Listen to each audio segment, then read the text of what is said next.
What is happening, everybody? Hopefully, you're all good in the hood and had a happy Easter. Hopefully, you indulged in a little egg or two and you had a good time. Even though, to be fair, Easter Monday and today Easter Tuesday. Is there an Easter Tuesday? I'm not too sure. Let me know. Is there an Easter Tuesday or is it just Tuesday? I know there's Easter Monday, but I'm not too sure about Tuesday. But Easter Monday and Easter Tuesday, rain or not rain, snow and hailstones. Wee bit of rain as well, to be fair, but snowing and hailstoning at Easter time. Great crack over here in Narn. Today's topic, episode number 4 of the podcast, is going to be surrounding 4 things to consider whenever gyms reopen. 4 things to consider whenever gyms reopen, episode number 4. You're now listening to the Caffeine and Coaching Podcast by Ricky Cosgrove. We talk everything from my caffeine addiction to the fact that I coach frustrated men and women to lose weight, get into shape and bulletproof their confidence without having to give up the foods they love. Sit back, take some notes, and I will catch you in today's episode.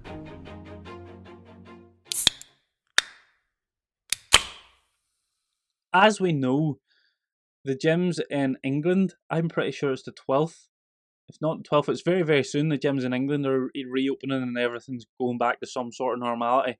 With loads of people getting the vaccine now, everything's sort of rolling out. Fingers crossed it'll not be long until we're following suit as well. So there are things that you have to consider, whether you're planning on starting the gym for the very first time or you're planning on going back to the gym and you've been going to the gym, you're an avid gym goer from way back. These 4 things stand for both people. So it doesn't matter if you're just starting or you've been before and you're going back. But there are things that you have to take into consideration whenever you start back going to the gym or you go to the gym for the first time. Now, I know you'll see over my social media and stuff, harping home about you don't need a gym to get into shape. And that's true, you don't. Are they useful? Fucking right, they're useful. They are very, very useful. Think about it. They're full of thousands of pounds of equipment that's designed to help you along your journey. So you're saving having to buy a load of equipment for one. And 2, you've got a lot more access to a wider range of equipment, more weight, etc. So it can help you progress a little bit quicker and can help you add muscle if you're looking to become a bodybuilder, powerlifter. It just helps. Now, if you're simply looking to lose weight, feel great, get happier, healthier, fitter and stronger, then no, you don't necessarily need a gym. But it still helps.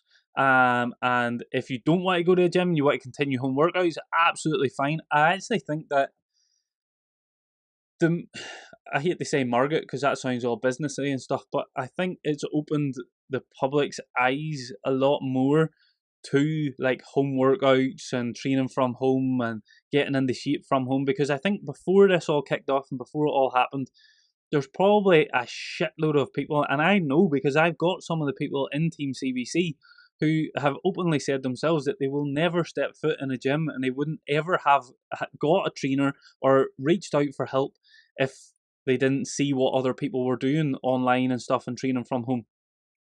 So I think that it's opened people's eyes a lot more to what can actually be achieved from home, because at the start people were obviously transitioning to home workouts and you're getting people on board rock and rolling with home workouts, and then we started putting up results and people getting awesome transformations from home. So these people are sitting in the background thinking, I've always wanted to get into shape, I've always wanted to lose weight, but I do not want to step foot in a gym. I just don't like the thought of it. I don't like the intimidation of a gym. They're like bad gyms and people looking at themselves and they think people are watching them and stuff, which is all totally fine. But it's kind of opened their eyes to be like, holy shit, these people are all doing this from home. I could do that from home. I don't want to go to a gym, so I'm going to stay at home and do it. And that's absolutely awesome. So I think it's kind of opened everybody's eyes to what can actually be achieved from home, which is awesome. That's always going to be there. But at the same time, there's also the people who absolutely love a gym, i.e. me. I love a gym. I'm not the biggest fan of home workouts. I am a fan of home workouts for obviously clients and team members who want to do the home workouts and get into shape. Personally, I find it hard to detach myself because I've always been at a gym and I've always went to a gym and I've got that place. It's like a sanctuary where you just kind of go, you put your headphones in, take your pre-workout, you click into the zone and you know what you're there for. Trying to do that from home is very, very hard for me just because trying to get out of the mindset from home. Now, I have done bits and pieces, don't get me wrong, but I'm lucky enough that I've got access to a gym and I can go there.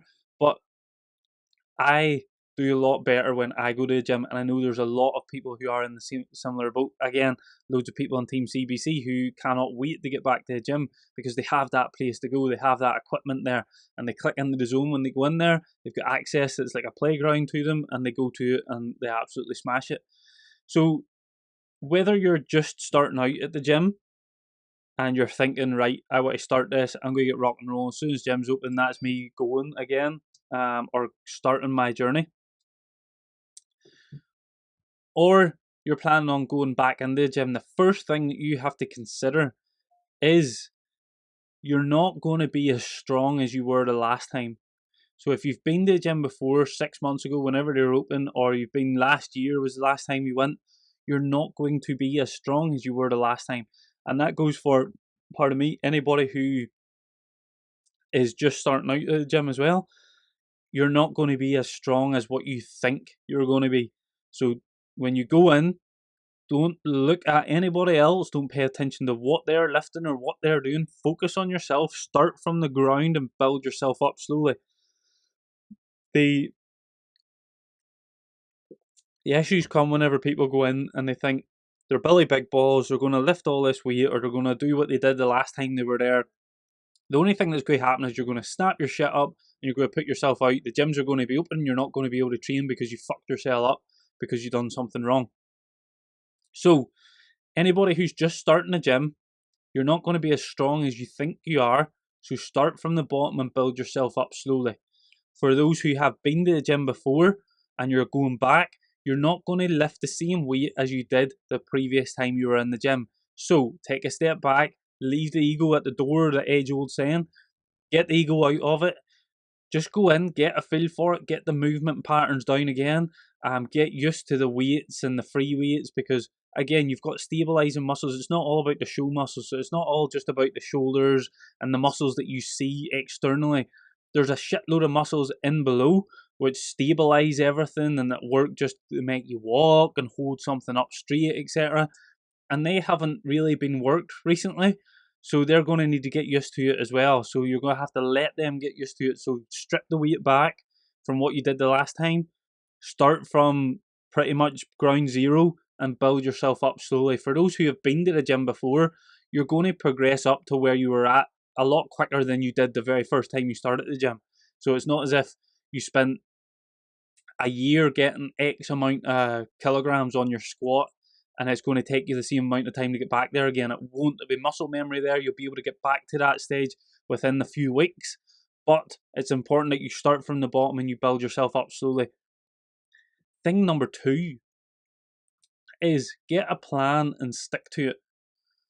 Too many times I see too many people going into the gym and doing too many different styles of workouts. And this goes for coaches as well and trainers, to be honest. Too many times I see people even putting on social media and putting on their Instagram and marketing as they do different sessions every time you're in, switching things up and keeping things exciting. Listen, that's all well and good from a mental perspective and keeping things fresh, but that's all it's good for. It's not good for your progression.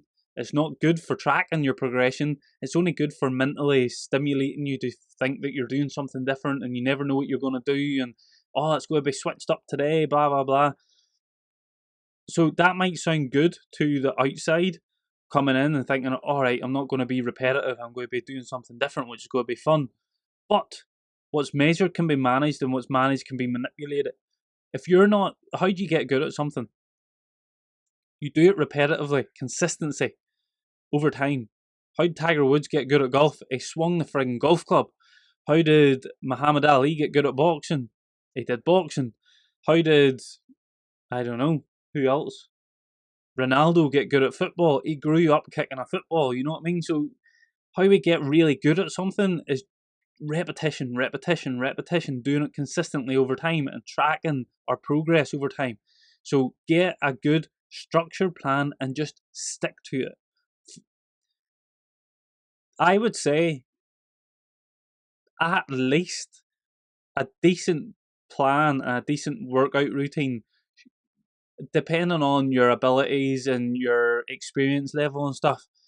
If you're somewhat new, you should be sticking to a program for as long as you can. 6 months of doing the same things over and over again. Obviously, you've got different days. So if you train 4 days per week and you do an upper, lower, there might be 2 different upper body sessions and 2 different lower body sessions.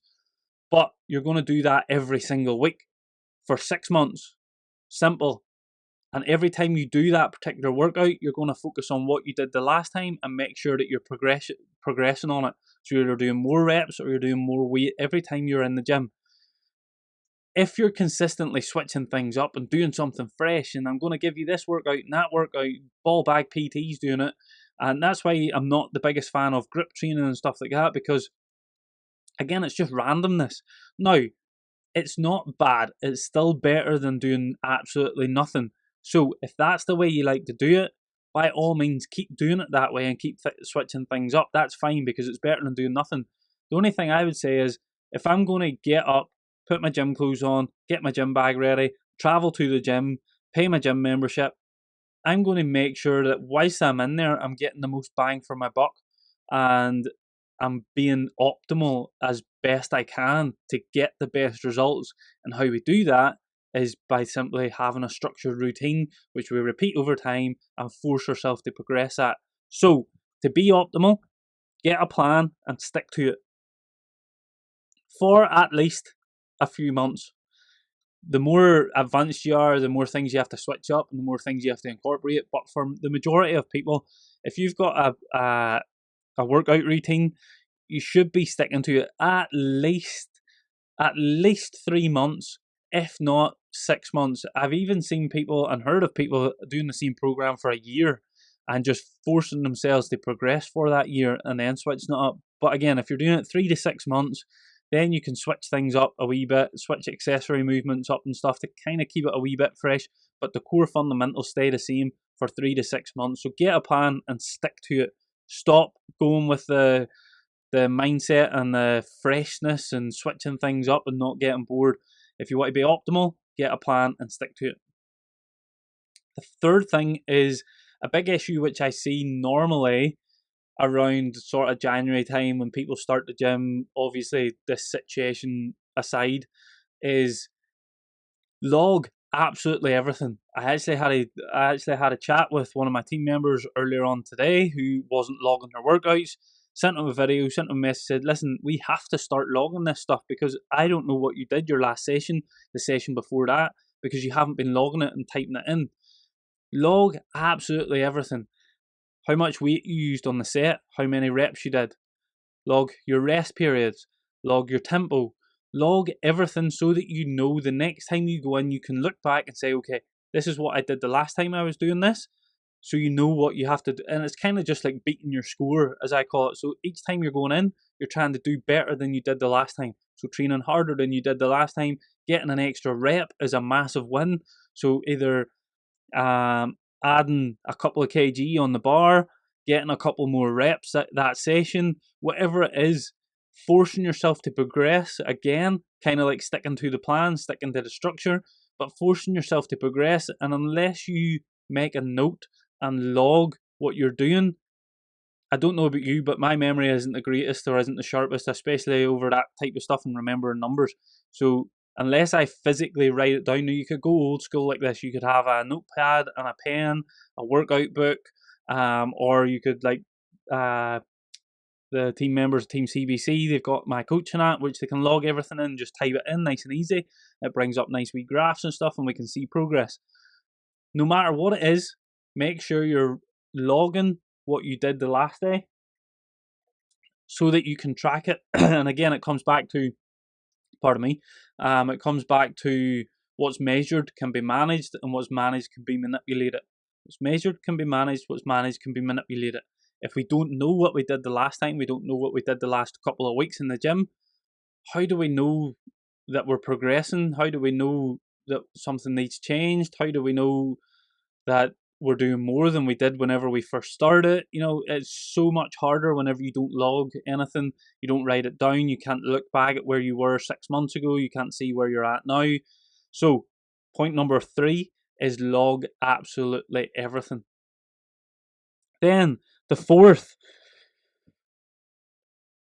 is never ever forget that progress is created from everything that goes on outside of the gym. The gym isn't going to get you results unless you do the work outside of it. There's 168 hours in a week. If you go to the gym 4 hours per week, that still leaves you 164 hours outside of the gym. There's no amount of planning, no amount of training sessions, no amount of squats and bench press and whatever that you're going to be able to do that can offset a bad 164 hours in the 4 hours that you're in the gym. So what I've seen before is people thinking that they've quote unquote been good because they've went to the gym. I've done it years and years ago whenever I was younger. Used to go to the leisure centre gym after we left the gym, or we used to go to the gym, and then after us boys was finished in the gym, we would go up to the health suite, jump in the health suite, sauna, jacuzzi, all that, chill out. Then we used to walk out the door. Whenever we were walking up home again, we used to stop in at the Chinese, grab something to eat, because we've been to the gym, grown lads, been to the gym, get a Chinese, but it's all well and good me doing that back then. People still do that now. So they think they're being good because they've been to the gym and they don't consider everything else outside of the gym, and then they wonder why they're not getting the progress that somebody else is getting. So please do not forget that. I've seen people come in the gym. I've had people a part of my team who I've coached in the gym, and they've came into our one-to-one sessions and they've absolutely smashed it. They maybe came to 2 per week or whatever. Pardon me. They've smashed those 2 sessions. Then they go away. They don't track their food. They don't log anything. Come back the next week. I say, what's happened? I've been good. I've been good. And that's all you get. Being good is such a broad term.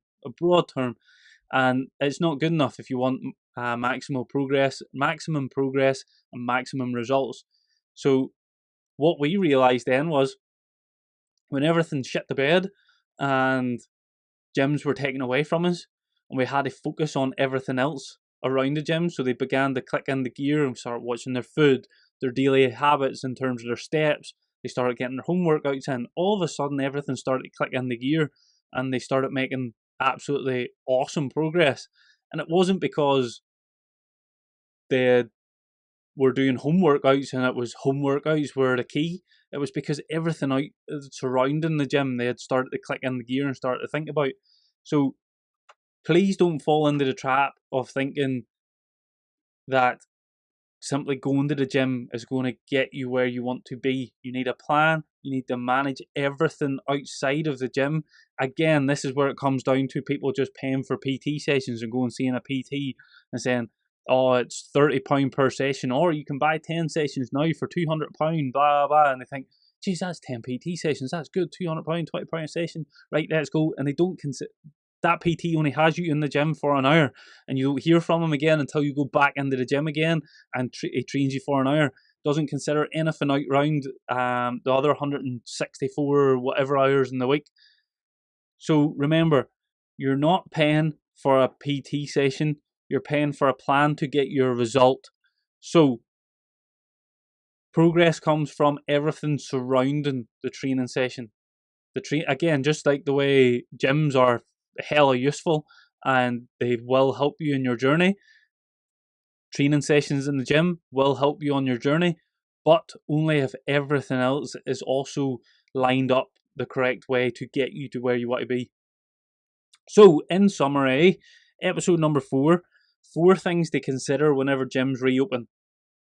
First one is you're not going to be as strong as you were before, and if you're just starting out, you're not going to be as strong as what you think you're going to be. So start from the bottom, build yourself up slowly over a period of weeks and months.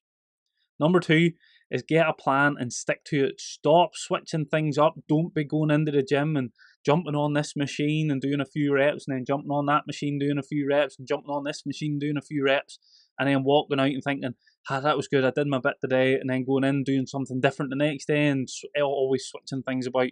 Get a plan, stick to it, and force yourself to progress by knowing what you did before. Consistency is key.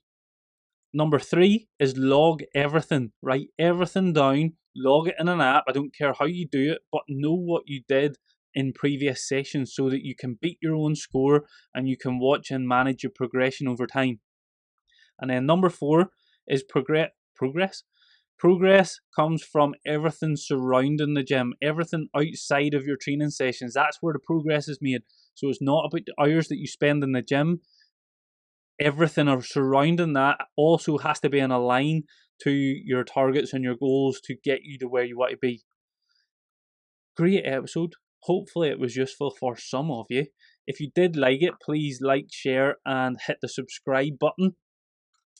Share it on your Instagram stories, tag me in it, let me know whether you liked it or if it was completely shit. Also let me know, it's always good, And if you have any other ideas for podcasts or anything, just drop me a message, leave a comment down below, let me know what you would like to hear about, what you would like me to cover in some episodes, and I will be happy to cover them for you. But yeah, if you can't be good at it, and I will talk to you in the next episode.